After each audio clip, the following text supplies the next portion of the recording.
This is Dateline News and Conversation. Oh, I have a special show for you tonight. My guest is a young woman. She's a university student. She's studying to be a journalist. How important, especially in the times that we are living now, when there's so much censorship, so much of the information wars. And so tonight, my guest is a very young woman, university student, Liza Zolotova, or Zolotova. I'm not sure, Lisa, but I apologize. Welcome to the show. Thank you. Hello, I'm Liza Zolotova, and Zolotova. I'm yes, and yeah, my the second name is like a gold. Like Zoloto in Russia is mean go a gold. Yeah, Gold, yeah. it's a fun So fact. you are visiting now for the summer in Crimea, not far from Yalta, correct? Yeah, I live near the city of Yalta in Aluka near the Vorontsovsky Palace. So you and I met quite by accident. It was in the middle of the night last week. You were there with friends. I was there with my wife and some other people to watch the sunrise from the top of uh, Mount Ipatri, which is 4,000 feet above sea level. And I was sitting there by myself, and you walked by, and I don't know exactly what happened, but you asked me something, and I said, I don't speak Russian. Boom, you immediately went right to English. We had a brief conversation, and then you went your way, and I stayed where I was. But then at the end, after the sunrise, you came back and we had a long conversation when you told me about yourself. You told me about uh, you wanting to be a journalist. You told me that you were actually working on projects right now.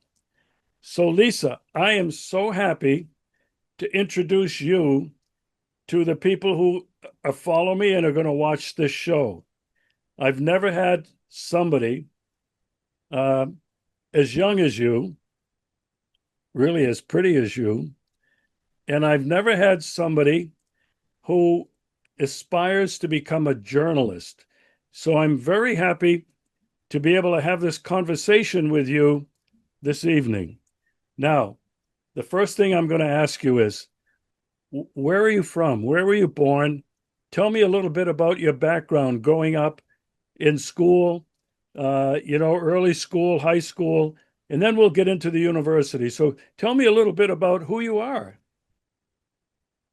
Well, I was born in Moscow, in Russia, and yeah, I really love my city, and my parents and grandparents lived in Moscow.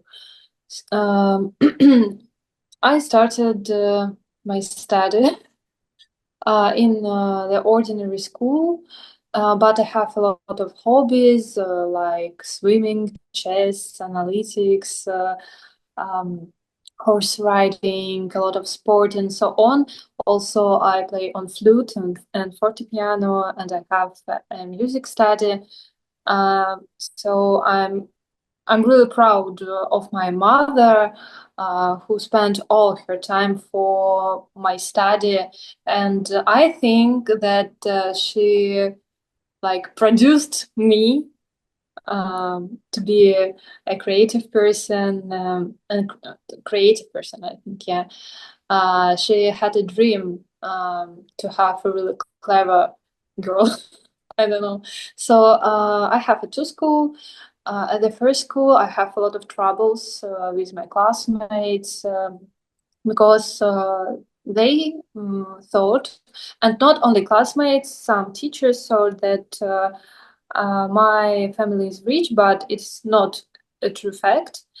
So I have like a bullying, and they hate me because of my brain, and it was really hard for me. But now it is funny for me because I just understood that it is like Mm.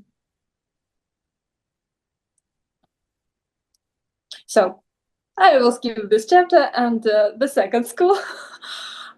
My second school was for MSU. It was like an MSU school. Do you understand that? Okay, the Moscow State University has some schools in Moscow. So the second, my school was like that, and it was a humanitarian class.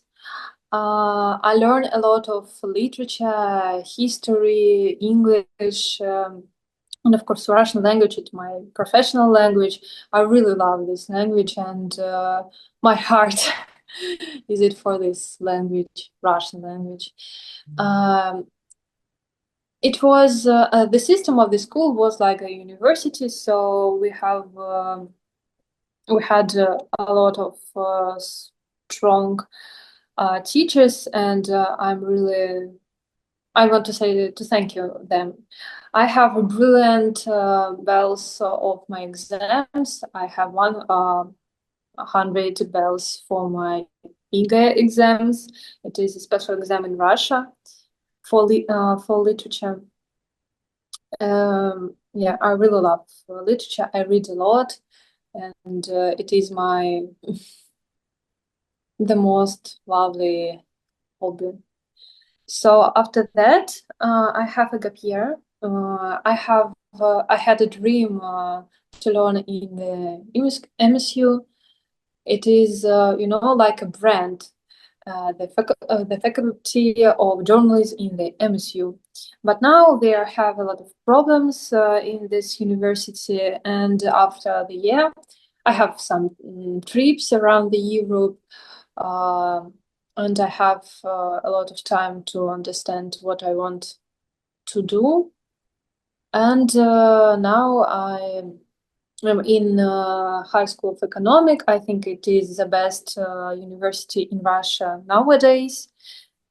So about my way of journalism, and my childhood, I want to be the president. It is true. I hope and I believe that I could create a really good world. I can help people. And as a child, I really believe in this story. After that, maybe I was 12 years old. I wanted to be in politics too because of my father, maybe, but I was really interested in it. And my mother always tell me, and just now she told me that you are not only creative person because you have analytic skills and you should maybe connect with the government or just help people to analyze something, to make analysis something. So after my sixth, no. So in the high school, I decided to be a journalist, and I learned in the MSU. It is a school for young journalists, and I understood that I want to be. I don't know. It is, like just a young dream, and in your these young ages, you couldn't understand what problems the journalist can have. You didn't understand the politics game and so on. It is just a dream. I will have a camera. I will speak with interesting people. I will travel and so on. But now I don't have a rose, or no, I don't have a pink glasses of it. And of course, I understood a lot of problems and uh, some politics games.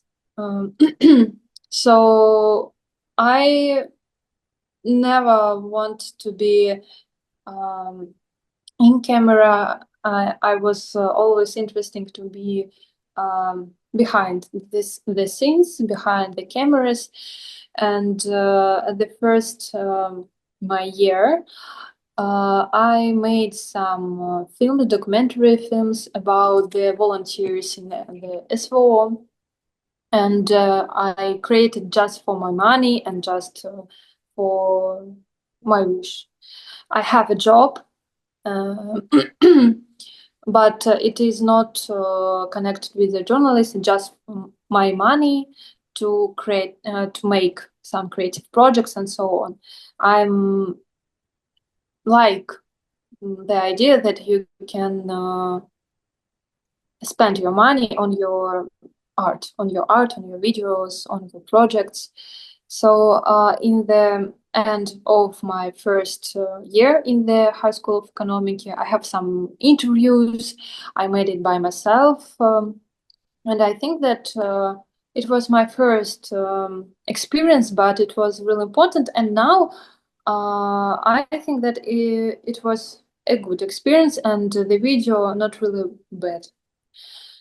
And in the end of my first year, I created a show. Its name Alter Ego. It is a show about creative students.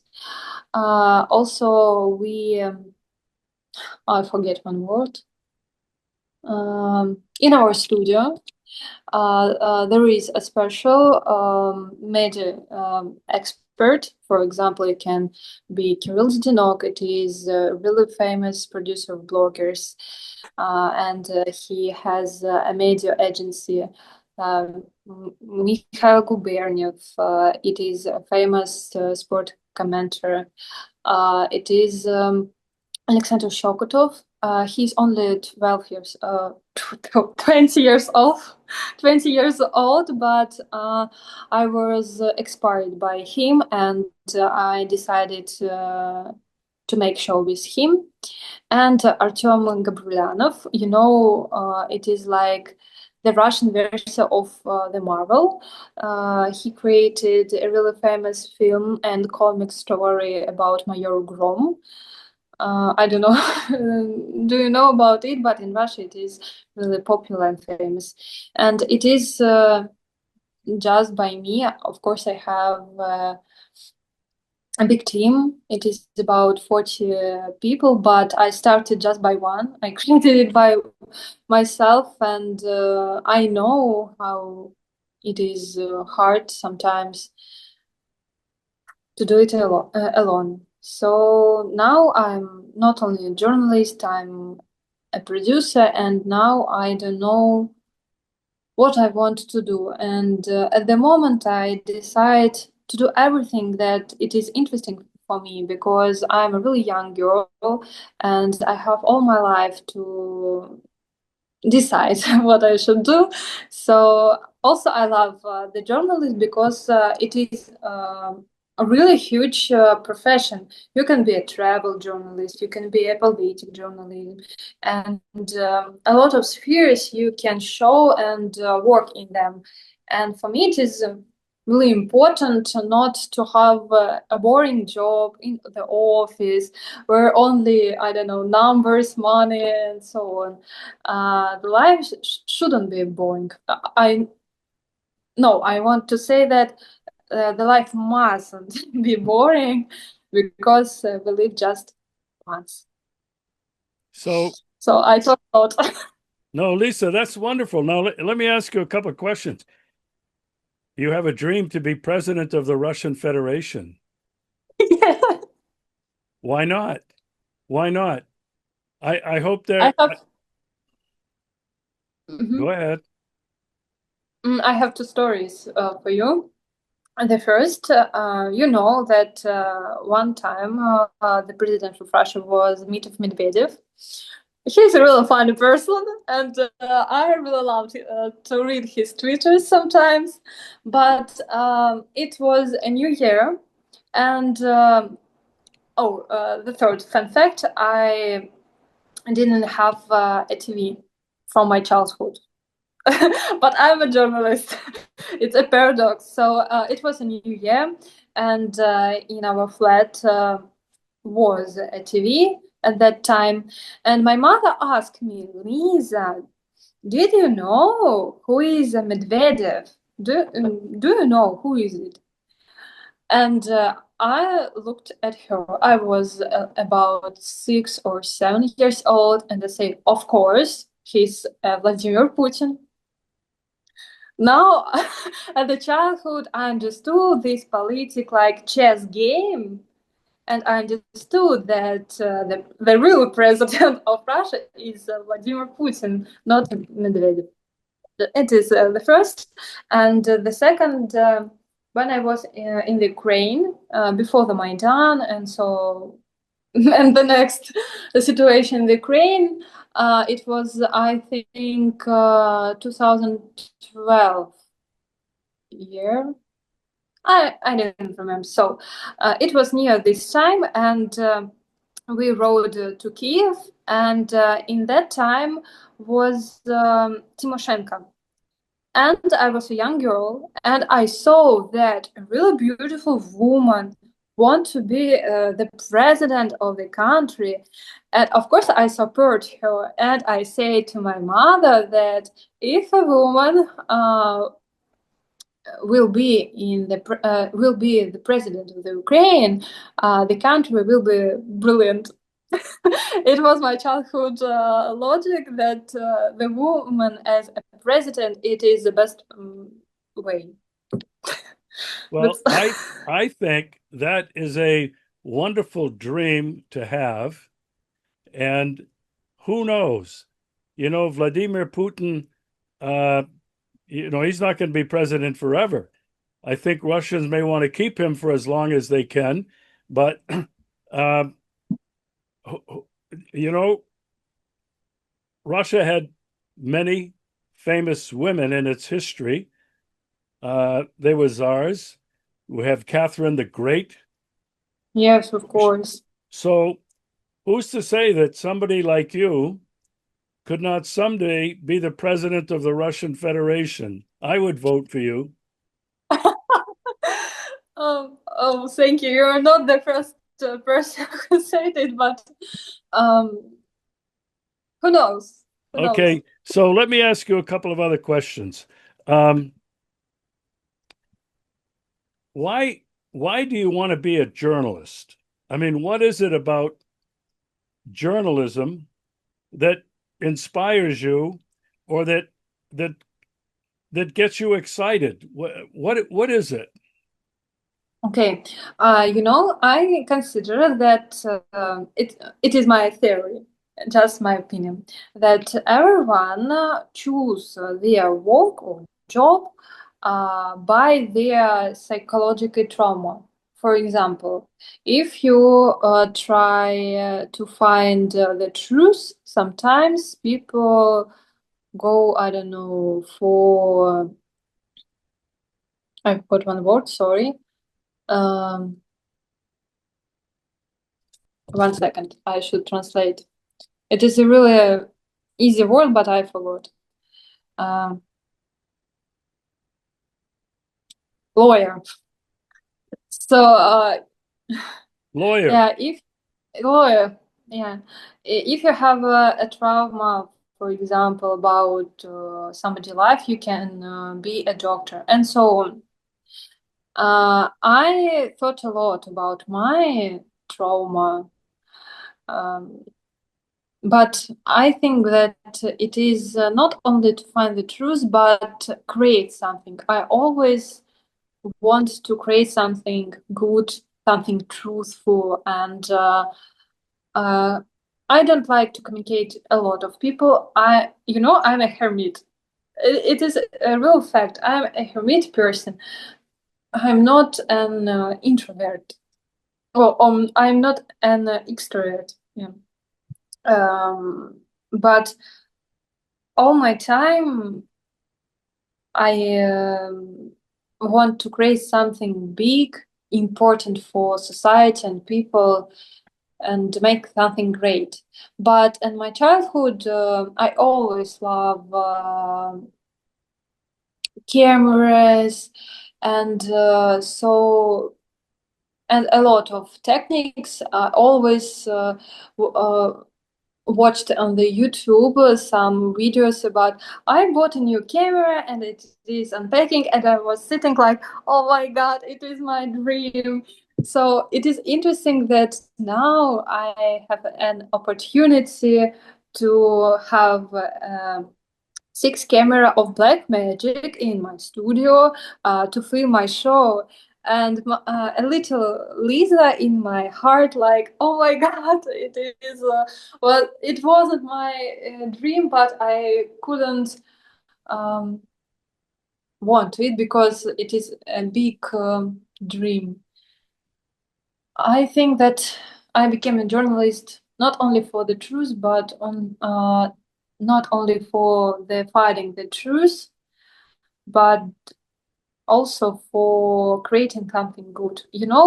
At my 17, I want to be a criminal journalist. And at that time, my family and my ex-boyfriend told me that it is a really bad idea because you should be alone if you choose this profession. And it is true because you couldn't work with the idea that your family could kid just because of your materials, just because of your job, and it is awful. But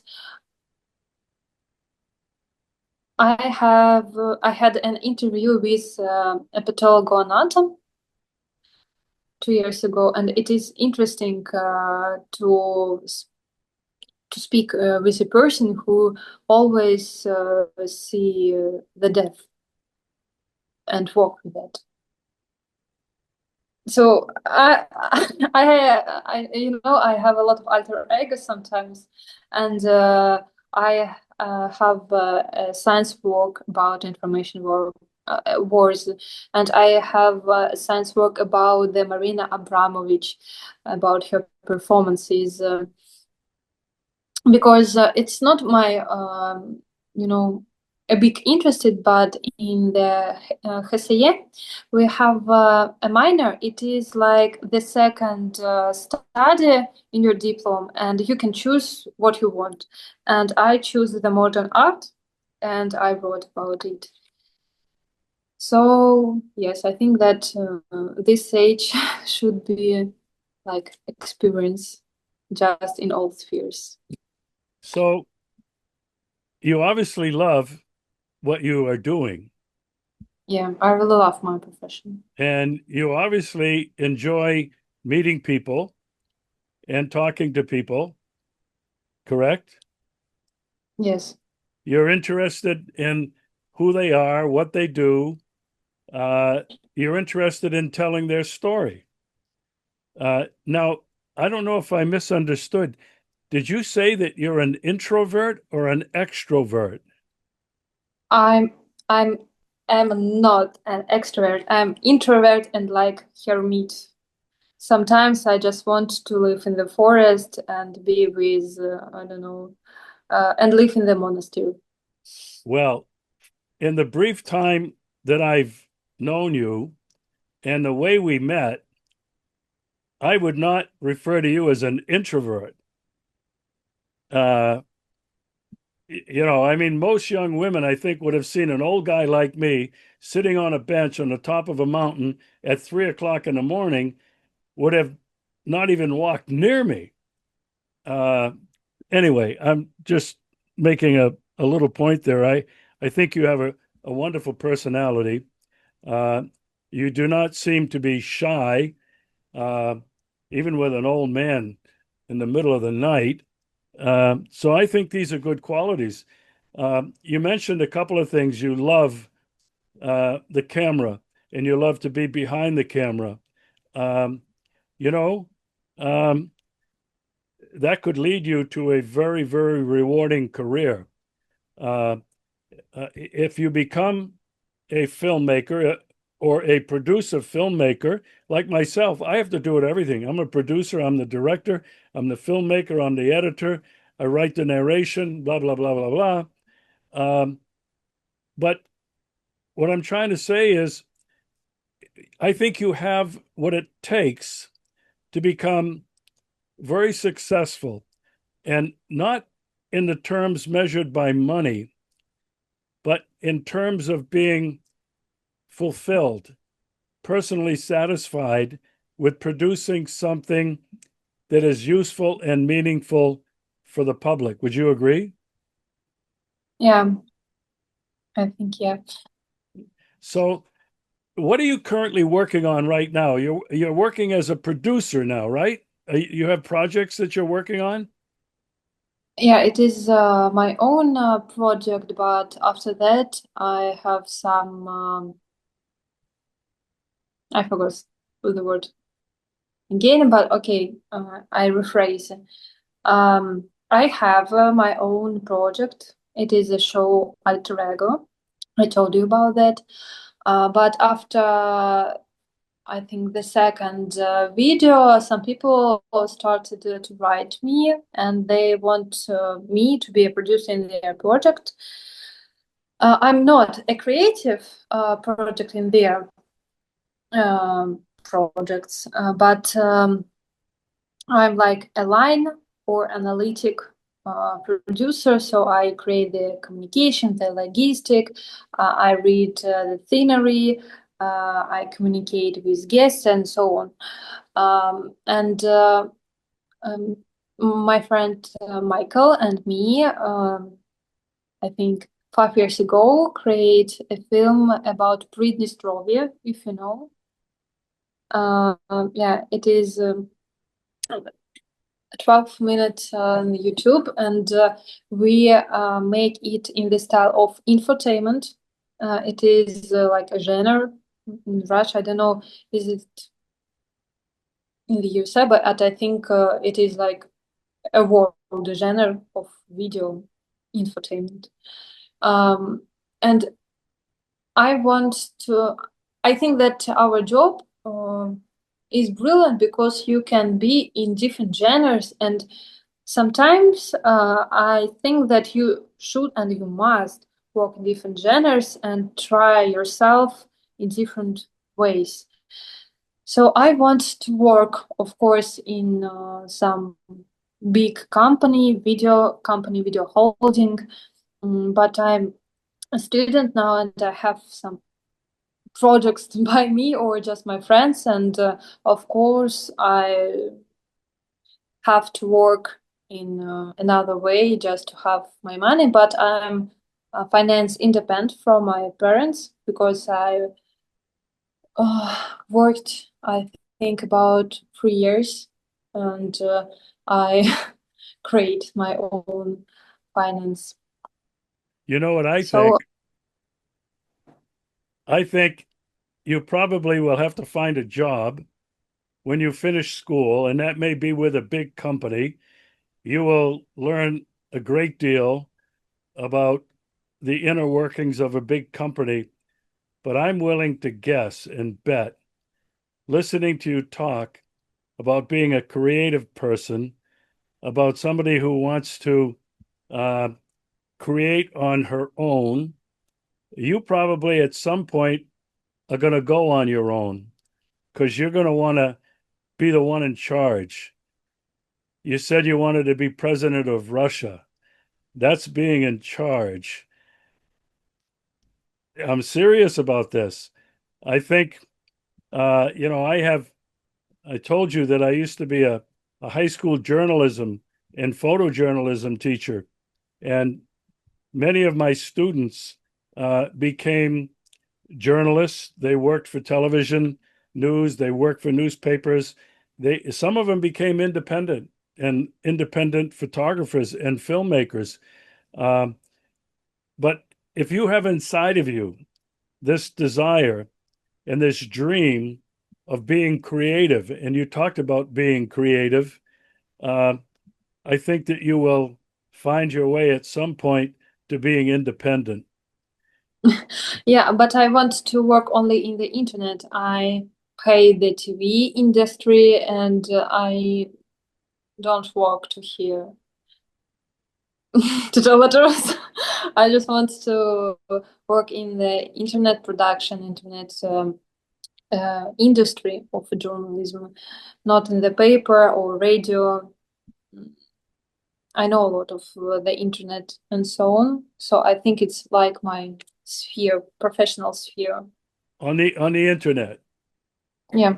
Yeah, well, that's where it's happening today, isn't it? Uh, so I shared with you um, a film that I created that I made Yeah. in 2012.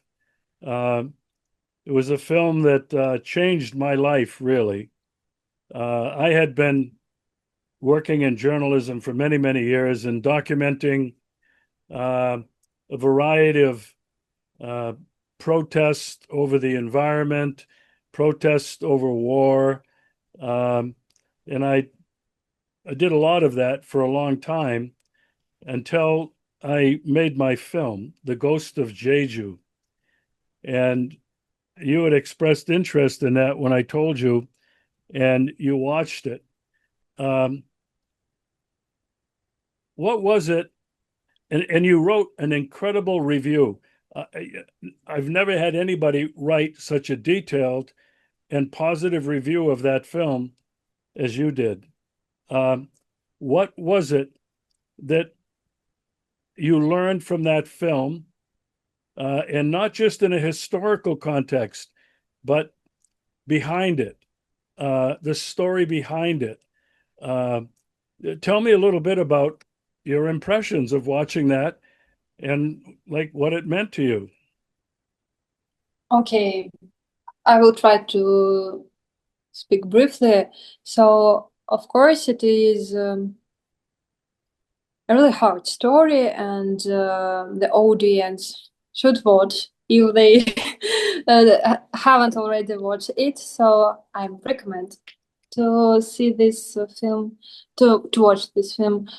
Um, I want to mention not only historical moment because I think it is clear that it was like a drama, historical drama and tragedy for people of Island Jeju. But as a journalism and a person who makes some videos and sometimes films, I really loved the way of dramaturgy because it is really a logical way, like classic story. So at first step, you think that it is a local problem. Uh, people in the people who lived in the island, in this island of Jeju, but after that, you like came across, and you understand that oh no, it is not a small conflict. Something is big, and uh, because of a special music, and it is really important piece of this film, the music. And if you notice sometimes some pieces of film, you will understand that the music, it is like um, the hero of the story too. And after that, you understood that it is not a small conflict, and in the film, you started to realize that it is a political game. You saw an interview with people who cried, who lost his parents, who lost their children, and it is a big national trauma and tragedy. And for me, the peak of film.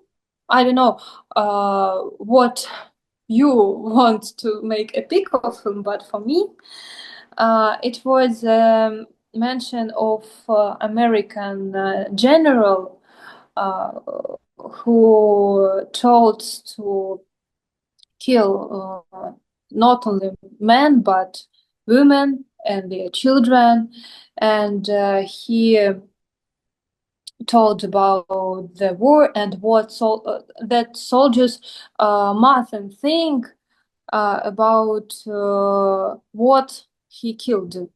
So it is like no matter, just be a killer robot and don't mind about it. For me, it is like a crazy how you can kill just by one person. But in the film, you knew that it is not only one person. There are a huge amounts of victims. So I became an angry at the moment because, of course, it is a really emotional and impressive film, and I couldn't understand people who didn't react after um, that film. I think that mm, consider that history has a lot of stories about the victims and the evils. And in Russia, we have this story too about the Jews or just Russian people in front of fascism. We can see the situation with Ukraine now. You know, I told you that I wrote about information wars, but I'm not like a scientist, but I was in Kiev before the Maidan, and I saw the city, I saw the beginning of this Maidan. I was a little girl, but I remember it, and I saw, for example, the cathedral, which is ruined now. Also, I was in Crimea when it is started an operation like вежливые люди, a polite person. It's do you know this meaning like polite people in Russia? So it is a military which help connect Russian and Crimea territory. Uh, like they also called in Crimea like green people, зеленые человечки. So I don't know how to translate it because it's a close Russian metaphor and so on. And I saw it, and I know a lot of Crimea person and Ukraine person uh, who told that they want to be with Russia, and I saw it by my eyes. And when some people told that there were a war and it is not the truth that people want to connect with Russia, I just started to laugh because I know the truth because I was here by accident. I have a school holiday, and by accident, uh, by accident, we were with my mother here in that time, and of course, it is a story of propaganda, but it is. I think that it is not true that Russia occupied the Crimea territory. It is not true. And I know a lot of the war in Ukraine now because my close people are in the war now. It is a sad story, but it is a fact. And I know a lot of stories and I know a lot of facts. And it is really sad that, of course, I'm not the person who think that it is good to have a war. Of course, I wish to be the peace because a lot of years ago I have a close friend in the Ukraine, and it is was normal for us, like Russian and Ukrainian people were like sisters and brothers, and it is, and nobody could think that we will have a war in that time. Of course, political could think, but ordinary people don't think about that. Didn't think about that. And I hate the propaganda. And in our university, a lot of teachers said and always told us about that propaganda, it is like morphine for nation or for world, I don't know. It is a bad game for everyone. And I hate when people started to share this propaganda information for a lot of people, and I always sitting like, oh my God, please stop it. You know, So, mhm. you mentioned propaganda, uh, and I have been of the opinion that Russia has been losing the information war.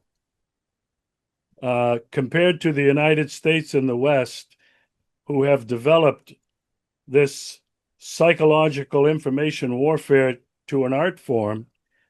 And I have felt that Russia needs more people, maybe like yourself, who are involved in getting the truth out to the rest of the world about what really happened. Your experience with the Maidan as a little girl being there, your experience being here in Crimea when Crimea returned to Russia, and the little green men were the military who didn't invade. They were here already. They kept the peace. Um, your concern with being a journalist, really a filmmaker behind the camera, and using the camera and being a producer, I can't tell you how important it would be for somebody like yourself, a young Russian woman, and there aren't many women who are out there telling the story for the rest of the world. And you know who the rest of the world is that needs to hear it? It's the English speaking, mostly American world. I have been here now and coming here for 9 years, and I've lived here for 5.5. I came here because I wanted to get involved in the truth and telling the truth about Russia and the Russian people, about the Maidan, about the war against Donbass, about the truth about Crimea. But I'm just a white American old guy, filmmaker, and I'm not saying that hasn't been important, but I'm not Russian. And what I'm saying, and I'm trying to plant the idea in your head, there's nobody maybe better equipped than you or somebody like you to make a film about your own experiences. You related about how Russians and Ukrainians are like brothers and sisters. Putin has said that over and over again. He hates this war, the killing of brothers and sisters, fellow Slavs. But I'll tell you, one of the most important things uh, is to be able to tell your own personal story in the context of what happened. I would encourage you to think about that. And maybe it could become a project now or in the future because Russia, in terms of propaganda and Western American propaganda, has lost that war. And the information war, in this case, is far more effective and powerful than the war that's going on the ground because it conditions people's minds. You talk about propaganda, it's brainwashing. Okay, it's creating fear in people's minds. It's creating a lack of trust. And so I mention that because listening to things that you've said, I think that you could be very effective in producing a film from your own perspective. Yeah, I can share you my experience of documentary film if you want to this video. Yeah? So, Okay. yeah. All right. So Uh, listen, this has been, do you want to say something else? Because I was going to say this has been really very interesting. Um, I'm going to be happy to share you and your story. It's going to be mostly with American people, Westerners, and I think your story is very important, and so I'm happy to share that. Do you want to say something else before we finish? mm, What would you It say? is a long story, so we can skip it. Well, for another time, let me ask you this. What would you say to American people who are watching this right now? Um, I want to say that in Russia, we, in Russia, a lot of people didn't think that the Americans are the evils. For example, students and modern society consider that the evils are politics, but not the people. And it is just political games. And I want to say that people should be more kind to each other, should be more respectful for other cultures. And I want to say that I will be glad to see the Americans in Russia because it is a beautiful country, and I will be happy if everything will be like in peace, and sometimes we could have a friendship. I'm a kind girl. I don't want to say something bad to people who I don't know, and to nation, because every nation is important and brilliant, I think.